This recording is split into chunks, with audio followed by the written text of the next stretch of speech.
중세 시대를 처음 본다면 위생을 일상생활의 우선순위로 분류하지 않을 수도 있습니다. 갑옷을 입은 기사들, 성에 사는 왕들, 들판의 농민들을 상상할 때 많은 사람들은 자동으로 더러운 골목길과 거의 씻지 않는 사람들의 모습을 떠올립니다. 그러나 중세의 현실은 우리를 놀라게 할 수 있습니다. 공중 목욕탕이 당시 진정한 전성기를 누렸고 몸의 청결함은 큰 의미를 가졌습니다. 이 영상에서는 중세의 목욕탕이 어떻게 기능했는지 알아보겠습니다. 방 한복판의 소박한 나무 욕조부터 오늘날의 웰니스 센터를 연상시키는 번화한 도시, 목욕탕까지 말입니다. 사람들이 실제로 얼마나 자주 목욕을 했는지, 중세 목욕탕에서 어떤 서비스를 이용했는지, 그곳이 어떤 모습이었는지 알아보겠습니다. 그리고 잠시 후에는 이러한 목욕탕 인기의 절정에서 왜 금지를 요구하는 목소리들이 나타났는지, 그리고 어떤 도덕적이고 건강상의 이유들이 공중 목욕탕을 점차 폐쇄하게 만들었는지도 밝혀보겠습니다. 중세는 전혀 때때로 전해지는 대대적인 불결함의 시대가 아니었습니다. 이 영상에서는 무엇보다도 악취나는 중세 사람들에 대한 신화가 많은 면에서 현실과 맞지 않는다는 것을 알게 될 것입니다. 많은 문서 자료와 연대기들이 사람들이 우리가 기대하는 것보다 더 몸의 청결함에 신경을 썼다는 것을 증명합니다. 다음 몇 분 동안 우리는 목욕이 큰 인기를 누렸던 유럽의 세기들을 함께 살펴볼 것입니다. 그리고 당시에 건강과 죄에 대한 관념들이 어떻게 반영되었는지도 보게 될 것입니다. 잠시 후 우리는 따뜻한 물에서의 목욕처럼 즐겁고 유용한 것이 왜 결국 금지된 향락 목록에 오르게 되었는지 이해하게 될 것입니다. 그러니 중세 목욕탕의 세계로 말 그대로 뛰어들어 봅시다. 아마도 중세 사람들이 청결함에 거의 전혀 신경 쓰지 않았고 평생 몇 번만 목욕하거나 아예 하지 않았다는 주장을 들어보셨을 것입니다. 그러나 그런 이미지는 오히려 19세기에 생겨난 것으로 완전한 진실에 기반하지 않습니다.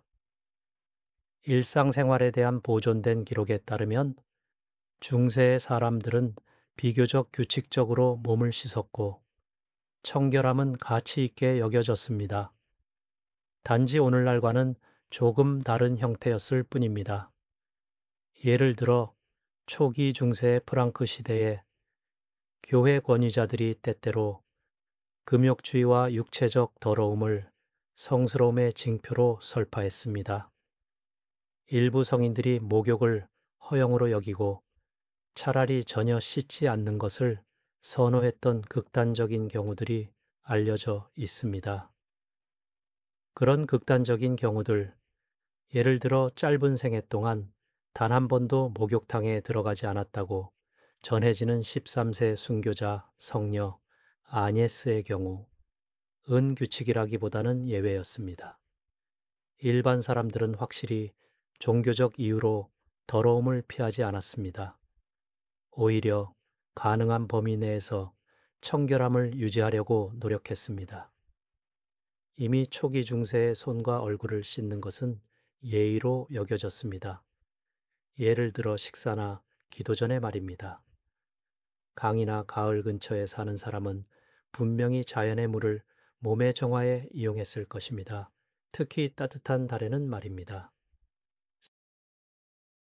사우나나 증기 목욕탕에 가는 습관이 있었던 북유럽에서는 깨끗하게 온 외지인들이 때때로 현지인들에게 놀라움을 불러일으키기도 했습니다. 예를 들어 앵글로색슨족은 바이킹 침입자들을 수상할 정도로 깨끗하다고 여겼습니다. 그들이 일주일에 한 번 목욕하는 습관이 있었기 때문입니다. 중세 맥락에서 주간 목욕은 빈번하고 세심한 위생으로 인식되었습니다. 비교하자면 후기 중세 멜리진 전설에 나오는 귀족 여성은 매주 토요일 하루 종일 목욕과 몸단장에 시간을 보냈습니다. 이것 역시 규칙적인 몸 씻기, 예를 들어 일주일에 한 번가 상류층 여성들에게도 낯설지 않았음을 나타냅니다. 중세 의학 및 위생 지침서들은 실제로 목욕에 상당한 중요성을 두었습니다. 밀라노의 마기니우스 메스트로가 쓴 14세기 저서 건강규칙 레지멘 사니타티 CU에는 명시적으로 다음과 같이 나와 있습니다. 목욕은 몸의 외부 부분에서 표면에 달라붙은 불순물을 씻어냅니다. 같은 저자에 따르면 더욱이 따뜻한 목욕은 내부적으로도 도움이 됩니다. 열과 증기로 몸에서 피부 아래 침착된 해로운 물질들이 나간다고 합니다. 만약 사전에 신체 운동이나 마사지로 제거되지 않았다면 말입니다. 따라서 목욕은 단순한 미용 문제가 아니라 중세 의사들에 따른 건강한 생활 방식의 일부였습니다. 당시의 한 인기 의학 지침서인 고레크의 비밀의 비밀, 세크레타 세크레토룸에는 올바른 목욕에 관한 전체장이 있습니다. 거기에서는 예를 들어 목욕의 가장 좋은 계절은 봄과 겨울이고 무더운 여름에는 빈번한 목욕을 제한하는 것이 좋다고 읽을 수 있습니다. 뜨거운 물에 너무 오래 담그는 것은 몸의 이완과 근육의 나태함을 초래할 수 있다고 합니다. 따라서 우리는 중세 학자들이 위생에 대해 맥락적으로 생각했다는 것을 알 수 있습니다. 목욕의 유익함과 가능한 위험 사이의 균형을 찾았습니다. 농민이든 귀족이든 대부분의 사람들은 당연히 현대적 의미의 욕조를 매일 즐길 기회가 없었습니다. 하지만 그것이 전혀 씻지 않았다는 의미는 아닙니다. 큰 욕조에 몸을 담그는 것보다 더 일반적인 것은 예를 들어 부분적인 세척이었습니다. 얼굴, 손, 발을 씻거나 세면대에 찬물로 몸을 빠르게 헹구는 것입니다. 중세 가정에는 일반적으로 세면대나 대야, 물주전자, 닦을천이 있었습니다. 이것은 실제로 14세기와 15세기 가정 장면을 그린 당시 그림에서도 자주 볼 수 있는데 가정 장면의 배경에 수건과 물통이 벽에 걸려 있습니다. 예술에서의 이러한 세부 사항들은 개인 위생이 일상의 일부였음을 확인해 줍니다. 비록 욕실의 개념은 당연히 오늘날과 달랐지만 말입니다. 공중목욕탕의 소용돌이에 빠지기 전에 먼저 가정에서의 목욕이 어떤 모습이었는지 살펴보겠습니다. 중세집이나 성애방에서 주인이나 부인이 목욕하기로 결정한 상황을 상상해 봅시다. 그런 사적인 목욕은 어떻게 진행되었을까요? 부유한 가정의 일반적인 비품은 나무통이나 욕조였습니다. 그것은 큰 용기로 종종 고리로 조인 나무판으로 만들어졌고 때로는 앉은 사람이 나무에 긁히지 않도록 천이나 담요로 내부를 깔았습니다. 목욕 시간이 되면 주변에 꽤 분주한 움직임이 일어났습니다. 하인들이 많은 물을 길어 와야 했고 불 위에 솥에서 물을 두고 욕조가 기분 좋게 따뜻한 목욕물로 가득 찰 때까지 점차적으로 부어야 했습니다. 이것은 상당한 일이었습니다. 그런 사치를 주로 하인이 있는 사람들이 누렸다는 것은 놀라운 일이 아닙니다. 15세기 하인들을 위한 서면 지침, 예컨대 존 러셀의 적절한 행동에 관한 책에는 주인을 위한 목욕을 준비하는 방법에 대한 지시사항도 보존되어 있습니다. 욕조 주위에 시트를 걸고 전체 장소에 꽃과 향기로운 허브를 뿌리십시오. 주인이 앉거나 기댈 수 있는 5개나 6개의 부드러운 스펀지를 준비하십시오. 하나의 큰 스펀지를 욕조 바닥에 두고 남는 것이 있으면 발 아래에 더 놓으십시오. 문이 잠겨 있는지 확인하십시오. 뜨거운 신선한 허브가 든 그릇과 부드러운 스펀지를 가까이에 두고 주인의 몸을 씻기고 마지막에는 깨끗한 따뜻한 장미수로 헹구고 가볍게 붓습니다. 그런 묘사는 귀족의 목욕이 얼마나 세련된 즐거움이 될 수 있었는지를 아름답게 보여줍니다.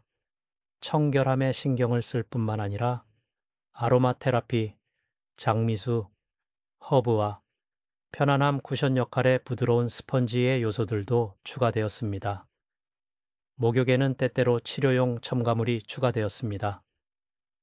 예를 들어 카모마일, 백리향, 야로우, 로즈마리 꽃 등 특히 주인이 관절 통증이나 피로를 호소할 때 그랬습니다. 허브, 우린 물로 풍부해진 따뜻한 물은 몸과 마음의 진정제 역할을 했습니다. 허브 향기로 가득하고 깜박이는 촛불로 둘러싸인 목욕의 상상만으로도 당장 뜨거운 욕조에 몸을 담그고 싶은 욕구가 생길 것입니다. 그렇습니다. 중세 사람들도 이미 편안한 목욕의 마법을 알고 있었습니다. 왕들과 공작들은 당연히 더 많은 것을 감당할 수 있었습니다. 통치자들은 종종 모든 화려함을 갖추고 여행했습니다. 그리고 그들의 수행단에는 휴대용 목욕 서비스도 포함되었습니다. 예를 들어 영국 왕 존 왕 13세기 최통치은 여행 중에 자신의 큰 욕조를 가지고 다녔고 심지어 그의 목욕만을 전담하는 특별한 하인도 있었습니다. 왕실 금고에 보존된 기록에는 욕조의 주인 윌리엄이라는 이름이 나와 있습니다. 왕이 정기적인 급여와 보상으로 빵 덩어리를 지급한 일종의 궁정 목욕 담당자였습니다. 다른 영국 군주인 에드워드 3세는 14세기 중반 웨스트민스터에 자신의 거주지에 당시로서는 전례 없는 사치품을 설치했습니다.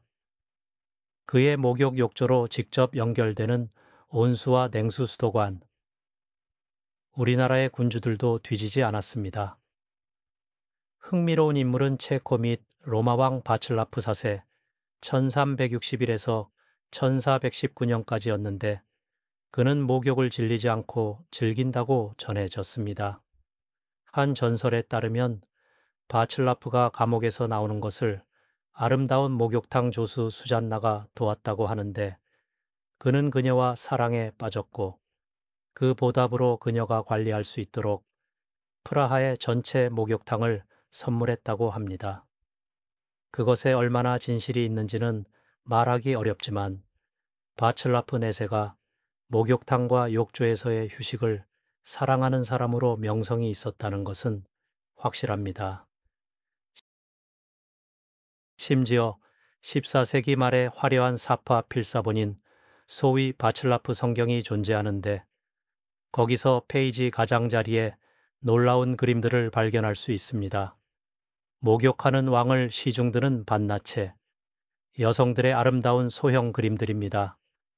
바칠라프가 공식 왕실 성경에서도 자신이 좋아하는 목욕의 은밀한 상기를 허용한 것 같습니다. 이러한 장면들은 사적인 왕실 목욕의 친밀한 분위기가 어떠했는지 엿보게 해줍니다. 얇은 셔츠를 입은 매력적인 시녀들, 물에 젖으면 많은 것을 드러내지 않았던 이 뜨거운 물 양동이를 부어주고 군주의 머리를 감겨주는 중세 도덕주의자들이 때때로 그런 장면들에 대해 경고의 손가락을 들어 올린 것은 놀라운 일이 아닙니다. 하지만 앞서가지 말고 잠시 후에 그것에 대해 알아보겠습니다. 그러나 목욕은 왕들만의 특권이 아니었습니다. 시민이나 부유한 농민 중 누군가가 충분한 재원을 가지고 있다면 집에 나무 욕조를 구입하고 때때로 뜨거운 목욕의 증기로 오두막을 데웠습니다. 물은 불 위에서 데워야 했습니다. 그리고 연료용 나무가 당시에는 비교적 충분했으므로 적어도 성숙한 중세, 확장하는 문명에 요구해 유럽 숲들이 사라지기 시작하기 전까지는 욕조 하나를 드는 것이 상상할 수 없는 사치는 아니었습니다. 그러나 가족들은 종종 욕조를 공유했습니다. 한 번 물을 받아놓고 먼저 부모가, 그 다음 아이들이, 아마도 조부모까지도 차례로 목욕했습니다. 반드시 모두 함께가 아니라 순서대로였습니다. 물이 끝에는 가장 깨끗하지도 가장 따뜻하지도 않았지만 목적은 달성했습니다. 12세기와 13세기의 십자군 원정 덕분에 위생 분야의 혁신이 유럽에 전해진 것도 언급할 가치가 있습니다. 성지로 향하는 십자군들은 비잔틴인들과 아랍인들의 발달된 목욕 문화를 접하게 되었습니다. 동방에서 그들은 예를 들어 월계수 향이, 나는 단단한 올리브 비누, 알레포 비누로 알려진를 발견했는데, 이것은 수지와 재로 만든 거친 가정용 비누보다 훨씬 쾌적했습니다. 근동에서 유럽 기사들은 향기로운 오일 마사지에 대한 애호와 아마도 집에서 목욕탕을 건설하는 영감도 가져왔습니다. 팔레스타인과 시리아의 십자군성에 아랍식과 유사한 작은 목욕탕들이 있었다는 것을 알고 있습니다. 이러한 동방 목욕 계몽은 유럽에서 다시 규칙적인 목욕과 뜨거운 물에서의 휴식에 대한 욕구가 발달하는 데 역할을 했을 수 있습니다. 따라서 우리가 오늘날 향기로운 거품으로 가득한 욕실에 앉아 있을 때 아마도 무의식적으로 수세기 전 중세 여행자들이 우리에게 풍부하게 만들어준 긴 전통을 이어가고 있는 것입니다. 그러나 압도적 다수의 사람들에게는 사적인 욕조가 도달할 수 없는 사치였습니다. 예를 들어 하루 종일 일한 후 정화와 휴식을 원하지만 집에는 빨래용 통만 있는 수공업자라면 어떻게 해야 할까요? 해결책은 공중 목욕탕이었습니다. 유럽 전역의 중세 도시들에는 작은 요금을 지불하는 모든 사람에게 열린 공중 목욕소라고 부를 수 있는 시설들이 생겨났습니다. 그리고 관심 있는 사람들이 충분히 있었습니다. 13세기에 예를 들어 파리에서는 도시 곳곳에 흩어져 있는 30개 이상의 운영되는 목욕탕이 세워졌습니다. 아침 거리 호객꾼들이 거기서 목욕탕이 되어져 준비되었습니다. 라는 말로 고객들을 유혹했다고 합니다. 런던도 자체적인 유명한 목욕 지구를 가지고 있었습니다. 1400년경 템즈강 연안의 사우스워크에서 사람들은 뜨거운 목욕을 제공하는 약 18개의 다양한 목욕탕 중에서 선택할 수 있었습니다. 그리고 심지어 작은 마을들도 적어도 하나의 공중 목욕탕을 가지고 있었습니다.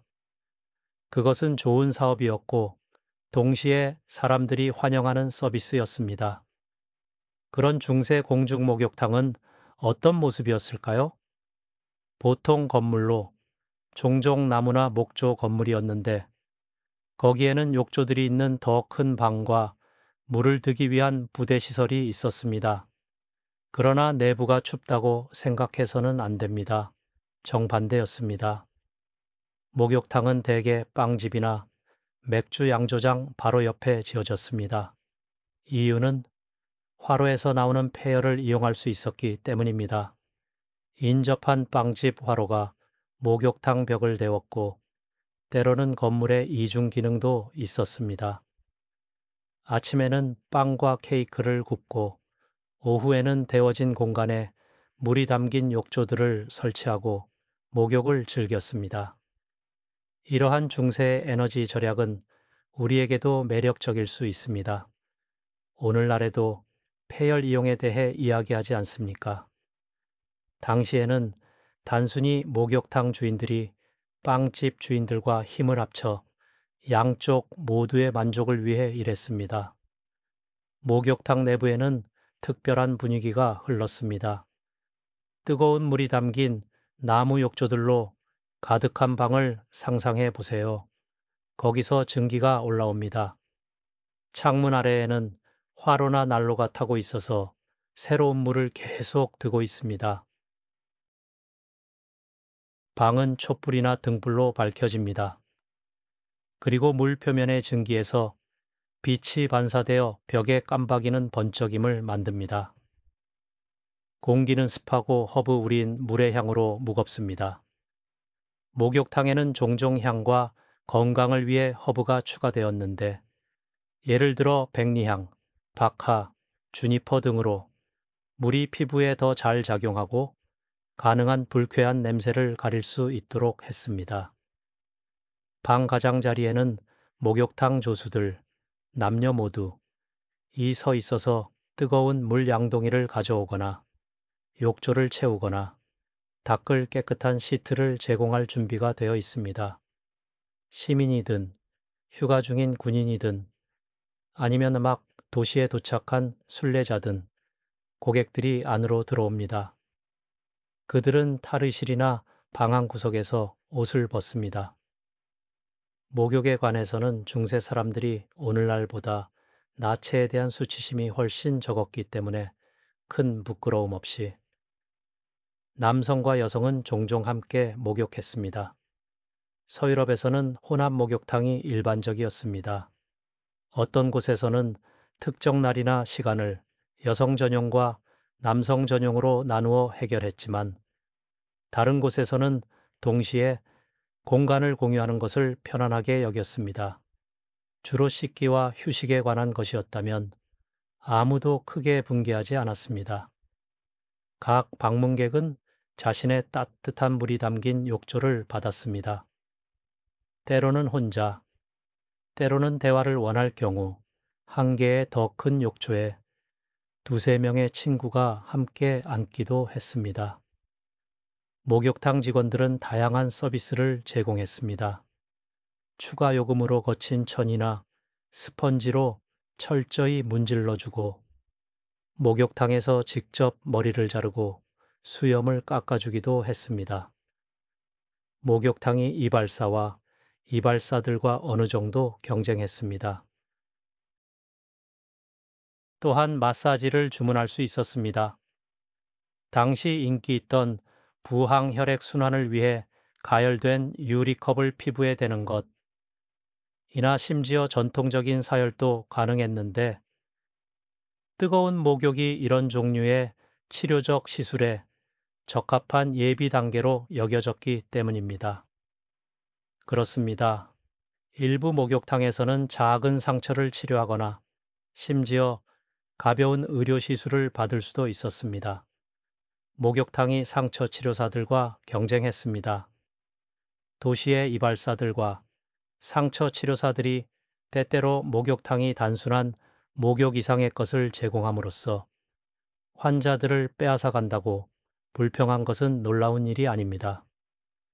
그러나 고객들은 이로써 다방면의 서비스를 얻었습니다. 한 곳에서 정화, 몸 관리, 그리고 작은 치료까지. 공중 목욕탕에 들어갈 때는 보통 요금을 지불했습니다. 그러나 과도하지는 않았습니다. 시립 목욕탕은 넓은 고객층을 유치하고 싶어 했으므로 기본 목욕은 덜 부유한 시민이나 군인들도 이용할 수 있었습니다. 때로는 부유한 후원자들이나 도시재단이 가난한 환자들을 위한 목욕탕 이용권을 자금 지원하기도 했으며, 특히 중세의 일부 유대인 공동체에서는 가난한 사람들이 모금된 돈으로 무료로 목욕할 수 있게 하여 청결함과 건강을 유지할 수 있도록 하는 관습이 있었습니다. 따라서 목욕탕은 도움이 필요한 사람들을 위한 일종의 사회 서비스 역할도 했습니다. 공중 목욕탕은 오전부터 저녁까지 열려 있었습니다.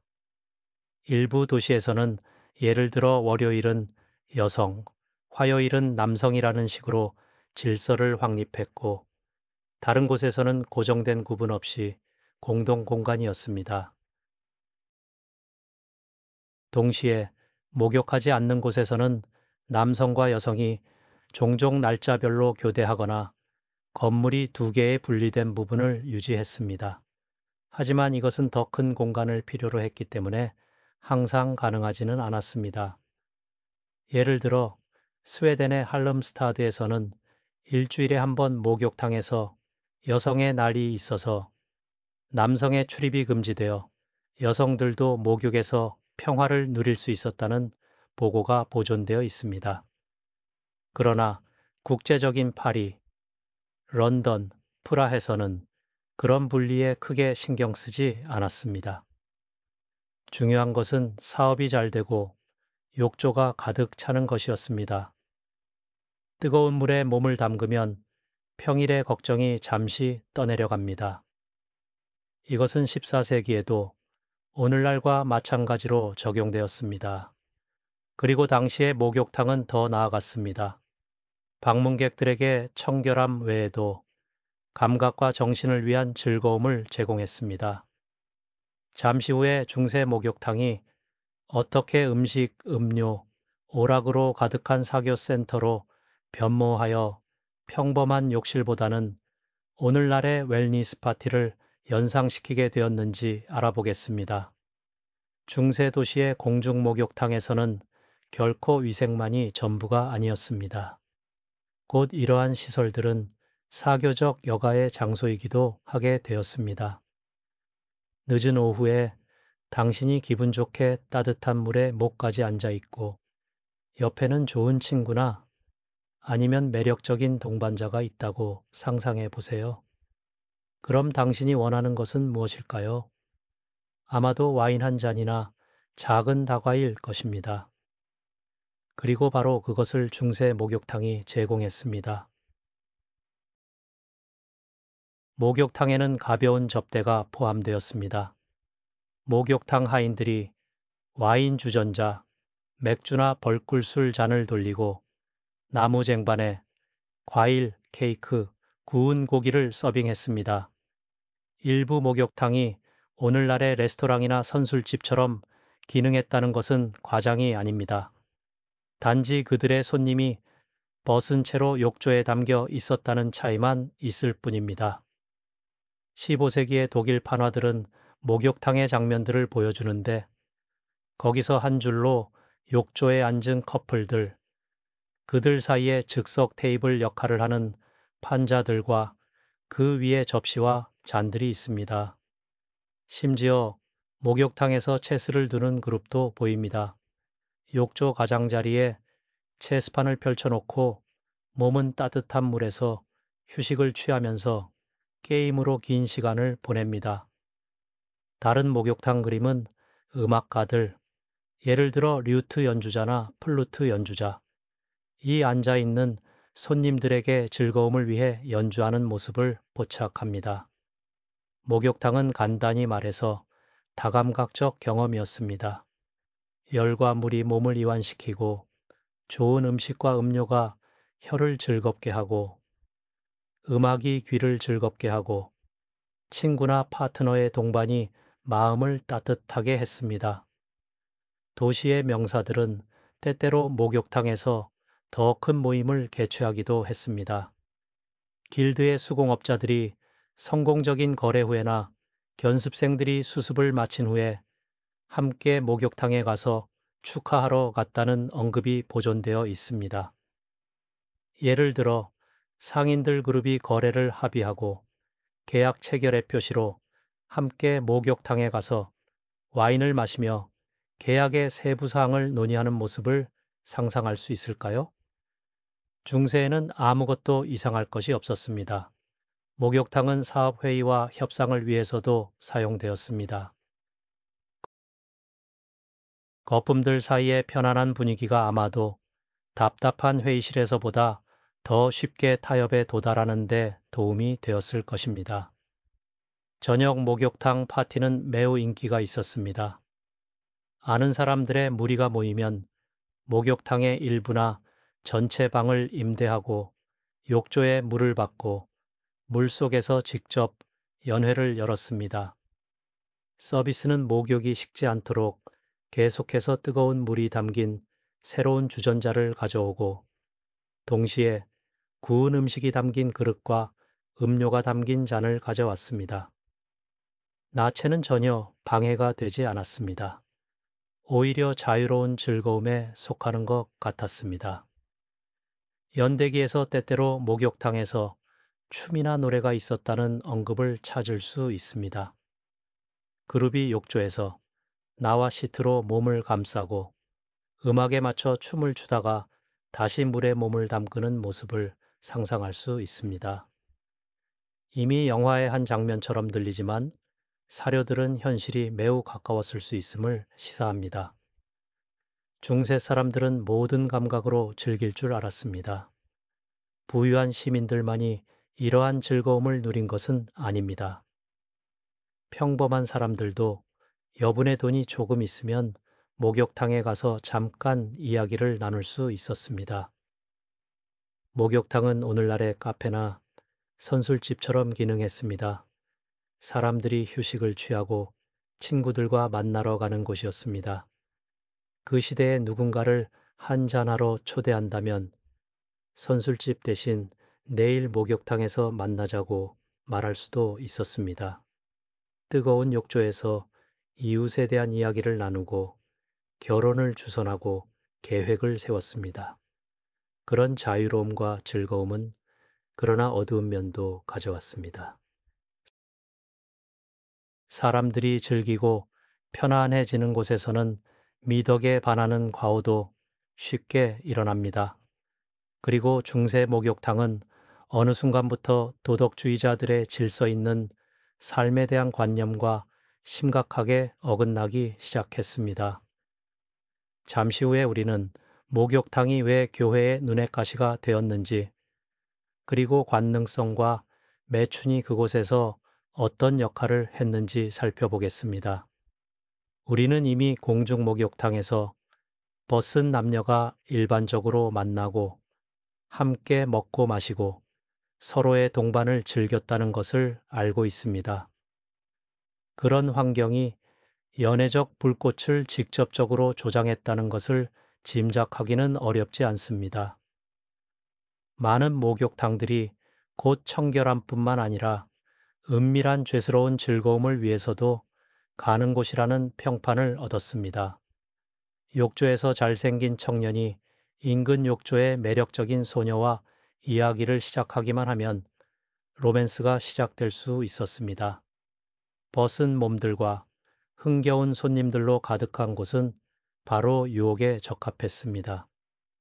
더 큰 도시들에서 공중 목욕탕은 오늘날 우리가 매춘업소나 에로틱 살롱이라고 부를 역할을 하기 시작했습니다. 예를 들어 런던에서 그곳의 목욕탕들은 스투스, 즉 솥이나 끓는 곳라는 별명을 얻었는데 이것은 의심스러운 평판에 의심스러운 시설들의 동의어로 대중화된 표현이었습니다. 이러한 스튜주가 서 있던 사우스워크에서는 많은 목욕탕이 단지 매춘업소의 가면일 뿐이라고 공개적으로 이야기되었습니다. 그중 대부분을 심지어 교회 고위 성직자 윈체스터의 주교가 소유했는데 그는 매춘을 조용히 용인하고 거기서 이익을 취했습니다. 손님들을 섬기는 목욕탕 소녀들은 종종 성적 서비스도 제공했습니다. 사실 씻기 자체도 충분히 친밀했습니다. 매력적인 목욕탕 조수가 당신의 등과 머리를 씻어줄 때 그녀의 매력에 쉽게 굴복할 수 있었습니다. 당시의 묘사들, 예로 이미 언급된 바칠라프 성경의 사파들에서 우리는 목욕탕 소녀들이 매우 드물게 옷을 입었다는 것을 알 수 있습니다. 무릎까지 오는 얇은 리넨 셔츠만 입고 종종 어깨가 드러나 있었고 물 양동이를 들고 욕조 주위를 뛰어다닐 때 셔츠가 몸에 달라붙어 비쳐 보였습니다. 남성 고객들에게는 분명히 자극적이었고 소녀들 자신에게는 아마도 더 높은 팁을 위한 유리한 유혹이었을 것입니다. 또한 사료에서 목욕탕이 여성들이 남성들과 함께 서비스업에서 일할 수 있는 몇 안 되는 수용 가능한 장소 중 하나였다는 것을 알 수 있으므로 상당수의 직원이 여성으로 구성되었다는 것은 놀라운 일이 아닙니다. 당시의 교회 설교자들은 당연히 분노했습니다. 혼합된 사회에 벗은 목욕을 악마의 유혹으로 여겼습니다. 13세기의 한 교회 저서는 이렇게 붕괴합니다. 당신은 혹시 낯선 여자와 벗고 목욕하며 그녀의 나체를 보았나요? 그녀도 당신의 것을 본 것처럼? 만약 그렇다면 벌로 빵과 물로 3일간 금식하세요. 사람은 성직자로부터의 그런 엄한 경고가 분명히 많은 사람들을 단념시킬 것이라고 생각할 수 있지만, 하지만 목욕탕 오락에 대한 교회의 영향력은 작았던 것 같습니다. 혼합 목욕의 금지는 설교에서 이따금 나타났지만, 현실은 경건한 기독교도들조차 목욕을 포기하지 않았다는 것이었습니다. 심지어 일부 교회 고위 성직자들도 때때로 정화를 위해 목욕탕을 방문했지만, 물론 거기서 절제할 것이 기대되었습니다. 도시들은 적어도 겉보기로는 목욕탕의 평판을 품위 있게 유지하려고 노력했습니다. 파리에는 목욕탕 주인들의 길드가 있었고, 그들의 규약에서 목욕탕 주인은 자신의 시설에서 매춘부들을 용납해서는 안 된다고 명시적으로 언급했습니다. 그러나 그런 규정은 오히려 우스꽝스럽게 작용합니다. 그것이 일상적으로 일어나지 않았다면 길드가 왜 그것을 언급했을까요? 중세의 목욕탕과 가벼운 여자들, 이 서로 길을 찾았고 쉽게 분리될 수 없었다는 것은 분명합니다. 사실 가장 오래된 직업에 종사하는 많은 여성들도 본질적으로 독실했고 고해성사에 갔습니다. 단지 사회가 이러한 이중 도덕을 조용히 용인했을 뿐이며, 욕정적인 청년들이 품위 있는 처녀나 아내들을 유혹하는 것보다는 목욕탕에서 매춘부와 함께 김을 빼는 것이 낫다는 정당화를 했습니다. 그런 실용적 관용은 오랫동안 기능했습니다. 공중 목욕탕은 도덕적으로 의심스러운 곳이라는 평판을 얻었음에도 불구하고 개방되어 있고 생기로 가득했습니다. 많은 사람들에게 그것은 단순히 필요하기거나 오히려 억제하는 것보다 용인하는 것이 나은 매력적인 기분 전환이었습니다. 한 주간의 고된 일 후 토요일에 목욕탕에 가는 젊은 견습생을 상상해 보세요. 몸을 씻게 하고 거기서 먹고 친구들과 이야기하고 아마도 여성의 포옹도 찾을 수 있습니다. 이 모든 것이 하나의 패키지로 일부 경건한 이웃들의 꾸짖는 시선을 받을 수 있음에도 불구하고 목욕탕이 엄청나게 인기 있었다는 것은 이해할 만합니다. 그러나 모든 것에는 한계가 있고 영원한 것은 없습니다. 잠시 후에 우리는 중세와 근세의 전환점에서 목욕탕에 대해 오래된 익숙한 도덕성의 물결뿐만 아니라 새롭고 매우 설득력 있는 건강상의 이유들도 일어났다는 것을 알게 될 것입니다. 그리고 죄와 질병의 조합이 결국 공중 목욕탕에 치명적인 타격을 가했습니다. 지금까지 우리는 목욕을 주로 오락과 정화로 이야기했습니다. 그러나 중세 사람들은 목욕탕에서 치료와 건강 증진의 수단도 보았습니다. 따뜻한 물은 치유력이 있는 것으로 인식되었습니다. 사실 이것은 고대 로마인들도 알고 있었고, 온천의 형태로 그들의 유산이 여전히 존재했습니다. 중세의 많은 도시들이 치유를 바라는 환자들이 찾아오는 자연치유 온천을 자랑했습니다. 예를 들어 칼로비 바리 당시에는 아직 작은 정착지였고 나중에 그곳에 온천을 발견했다는 전설에 따라 카를 4세의 이름을 따서 명명된 점에는 이미 14세기에 모든 종류의 질병에 도움이 된다고 여겨지는 온천 때문에 찾아졌습니다.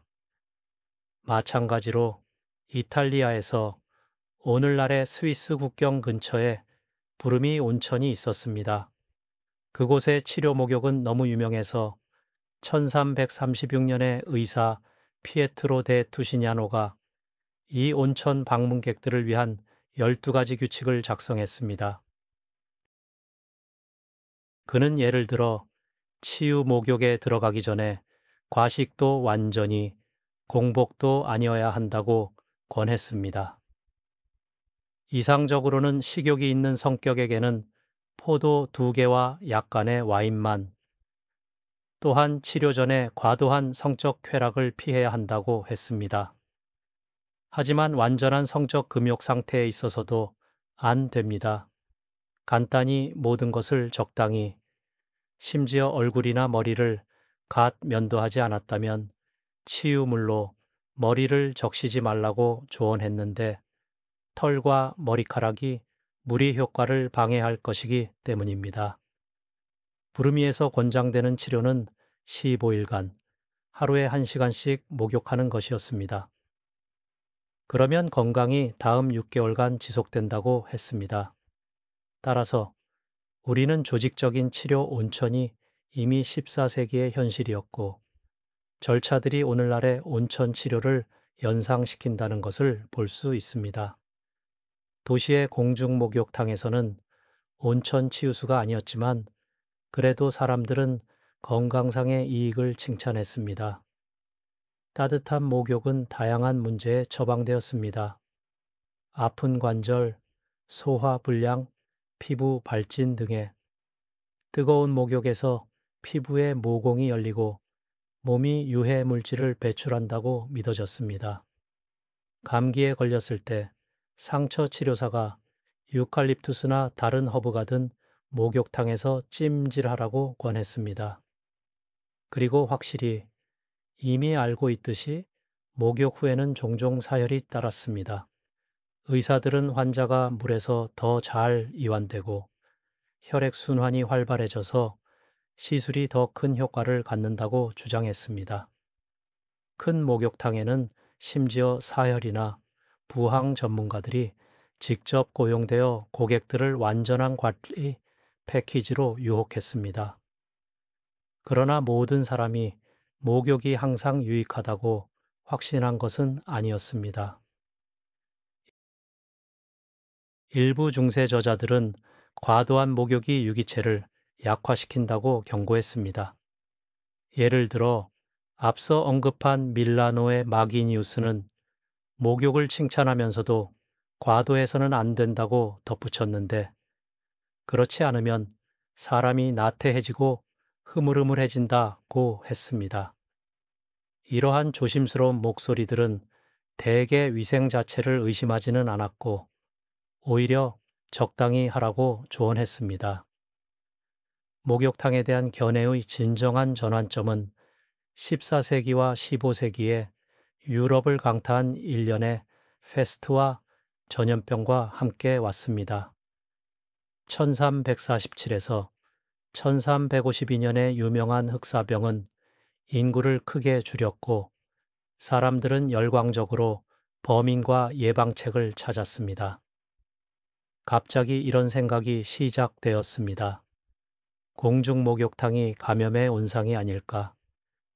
그렇게 많은 사람들이 모이는 곳에서 몸과 몸이 맞닿고 땀과 더러움과 질병이 한 물에, 하루 끝에 욕조에 탁해진 물을 보는 것만으로도 예민한 성격에게는 청결함에 대한 의문을 불러일으켰을 것입니다.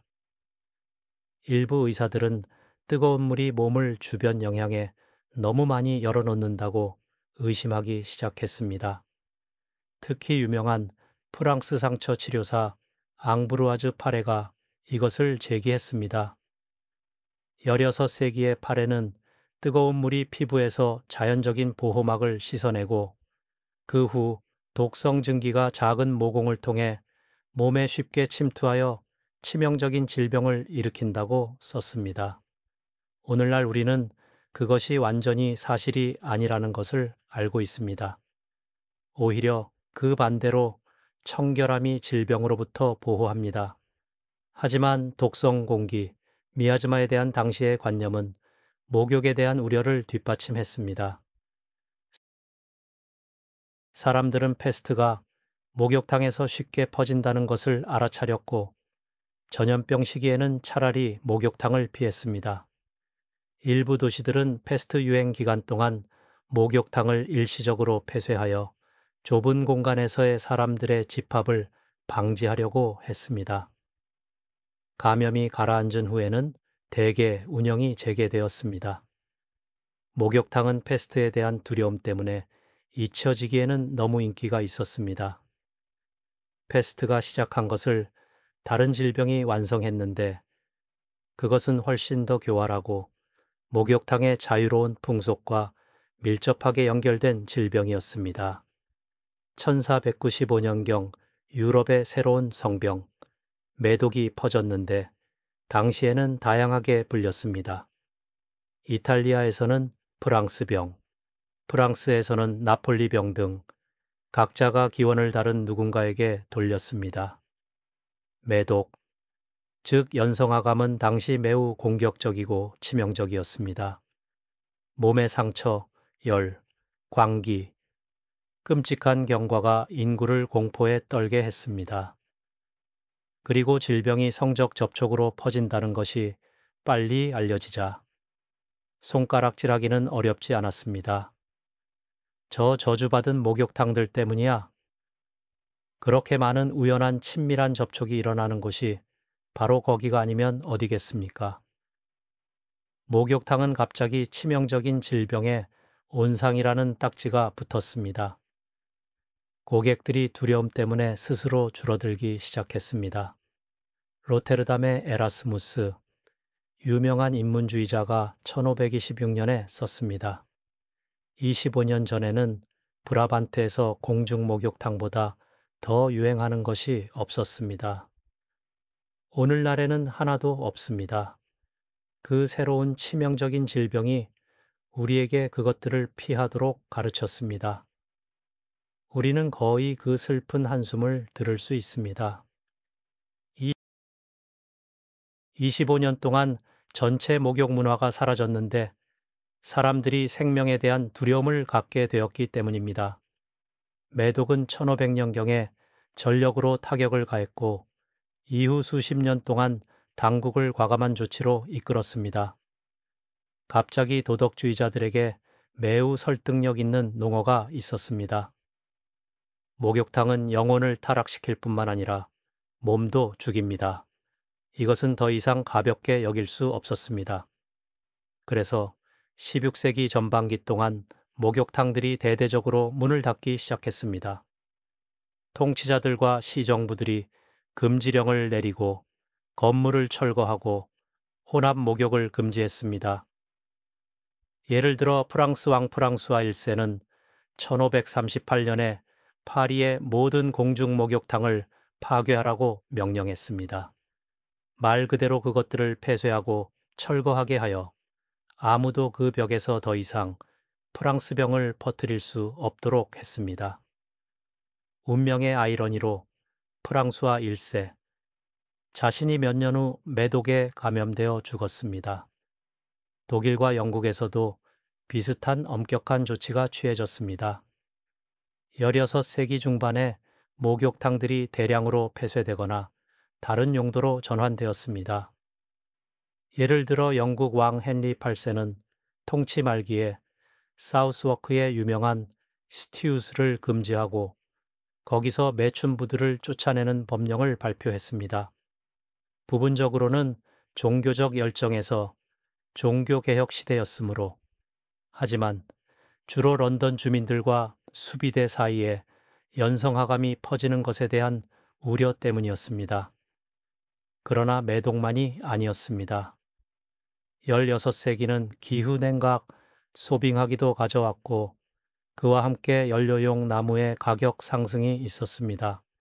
숲들이 많은 지역에서 벌채되었고 갑자기 연료가 비싸졌습니다.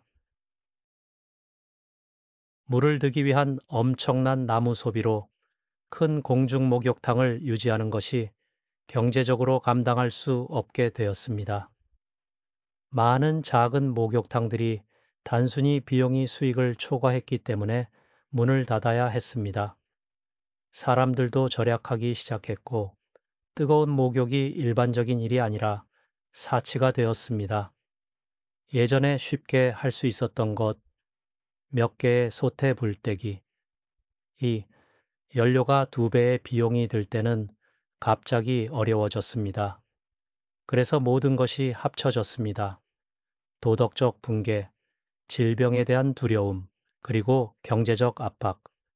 공중목욕탕이 협공에 당하여 하나씩 사라졌습니다. 어떤 곳에서는 천천히 진행되었습니다. 예를 들어 동유럽이나 러시아 땅에서는 여전히 증기목욕탕 반야 전통이 살아남았고 그곳 주민들은 목욕을 거부하지 않았습니다. 하지만 한때 목욕탕 즐거움의 요람이었던 서유럽은 돌아섰습니다. 목욕의 인기가 급락했습니다. 16세기 중반에는 이미 많은 곳에서 운영되는 공중 목욕탕이 없었고 사람들은 씻기를 사생활로 물러나게 했습니다. 그것도 매우 제한적으로. 중세 말에 목욕탕에 황혼이 왔다고 말할 수 있습니다.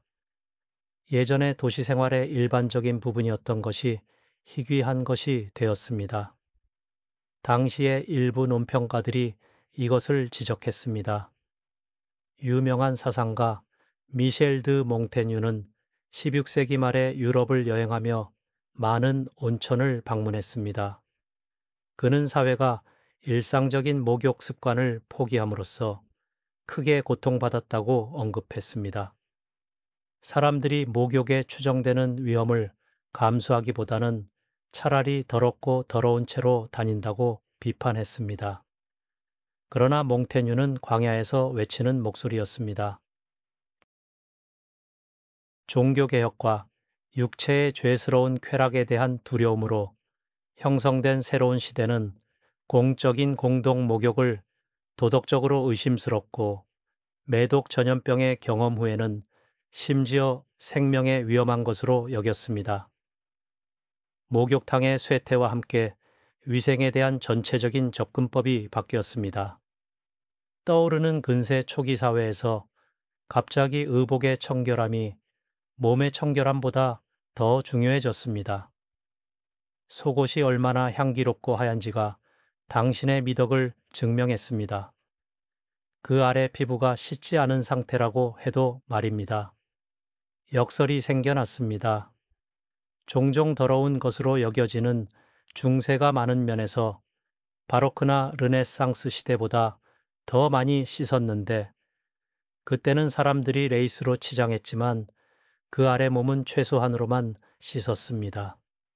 루이 13세의 아내인 프랑스 왕비 안 도트리슈에 대한 유명한 일화가 있는데 그녀는 1년에 2번만 목욕했지만 매일 비싼 셔츠를 갈아입고 향수로 몸을 감싸서 아무도 알아차리지 못하게 했다고 합니다. 심지어 너무 자주 목욕하는 것을 금지하는 법들도 생겨났습니다. 일부 청교도 공동체에서는 목욕을 즐기는 사람은 분명히 죄도 짓는다고 믿었습니다. 예를 들어 18세기 미국 보스턴에서는 한때 한 달에 한 번 이상 목욕하면 처벌을 받는다는 우스꽝스러운 규정이 있었습니다. 어떻게 통제했을지는 말하기 어렵습니다. 우리는 그 전환이 얼마나 멀리 갔는지 볼 수 있습니다. 목욕탕에서의 중세적 벗은 축제에서 도덕성과 건강의 이름으로 목욕을 금지하는 것까지, 물론 모든 곳에서 목욕 전통이 완전히 죽은 것은 아니었습니다. 오스만 제국과 일반적으로 이슬람 세계에서 목욕탕 함맘은 16세기와 17세기에도 계속 번영했습니다. 터키 목욕탕은 오늘날까지도 중세부터 끊어지지 않은 운영과 건축으로 우리를 압도합니다. 유럽인 중 콘스탄티노플이나 더 동쪽으로 간 사람들은 그곳 사람들이 수치심보다 청결함을 선호하는 것에 충격을 받았습니다.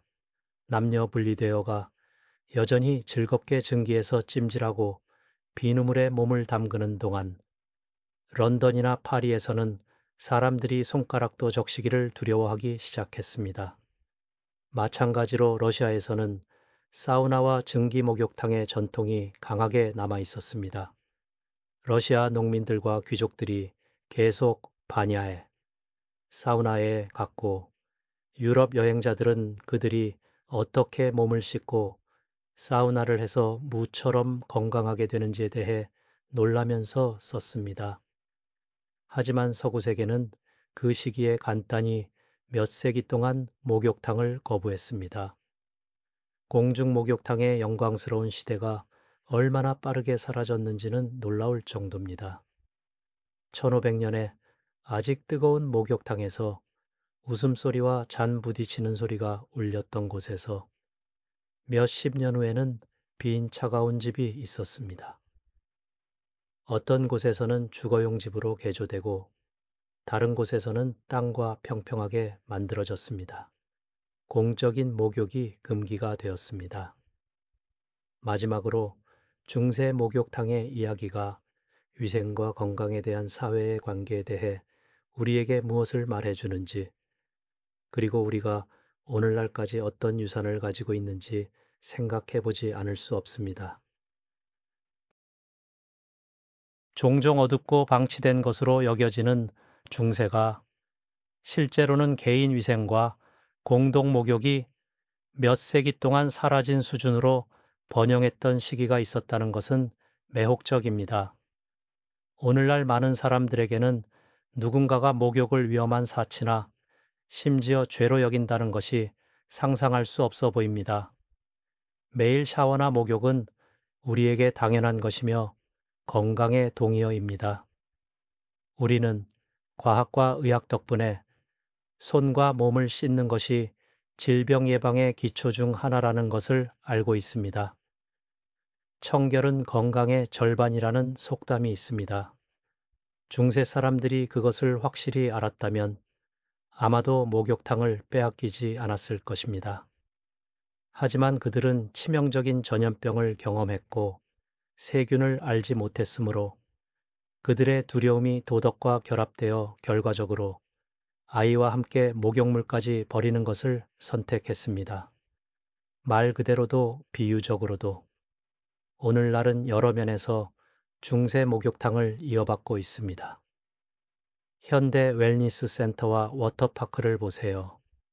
사람들이 거기서 함께 월풀에서 휴식을 취하고 벗고 사우나를 하고, 비록 남녀가 오늘날에는 대개 분리되거나 수영복을 착용하지만 그러면서 스무디나 프로세코를 마시고 배경음악을 즐깁니다.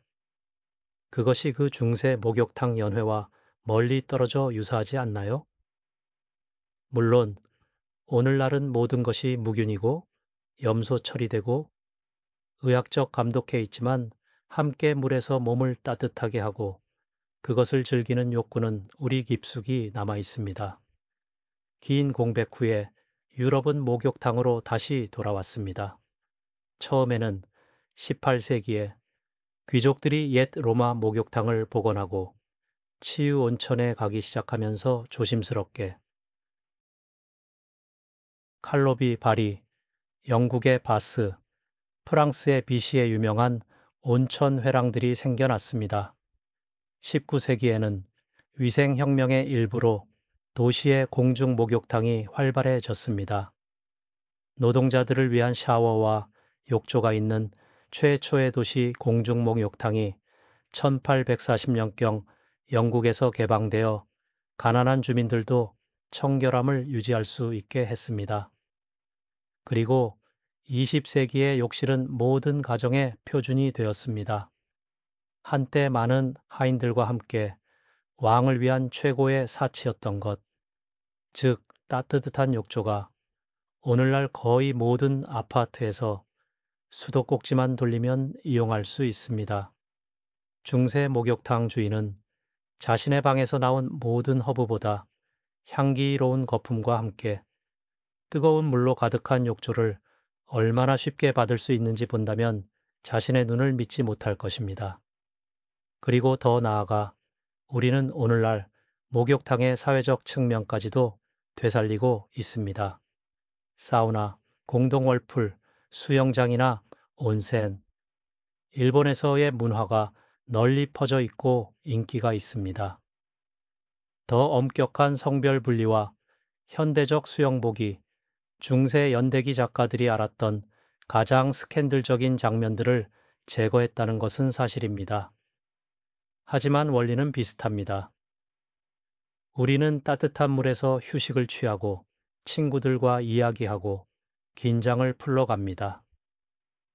그리고 오늘날 누군가가 역사적인 작은 마을에 가서 온천이라는 표지를 본다면, 예를 들어 쿤드라티체, 온천이나 테플리체, 그것이 수색이 된 단어와 개념을 이어받고 있다는 것을 알아야 합니다.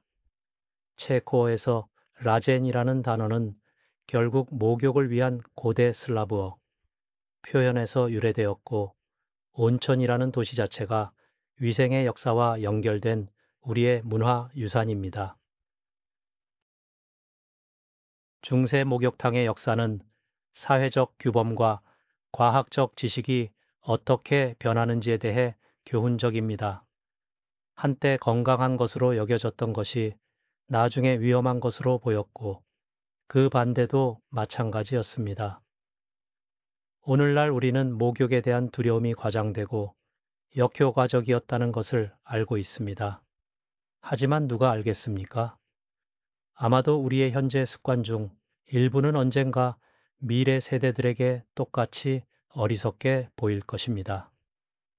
어쨌든 다음에 뜨거운 욕조나 사우나를 즐길 때 횃불빛과 벌꿀술, 잔을 손에 들고 똑같은 일을 했던 중세 조상들을 떠올릴 수 있습니다.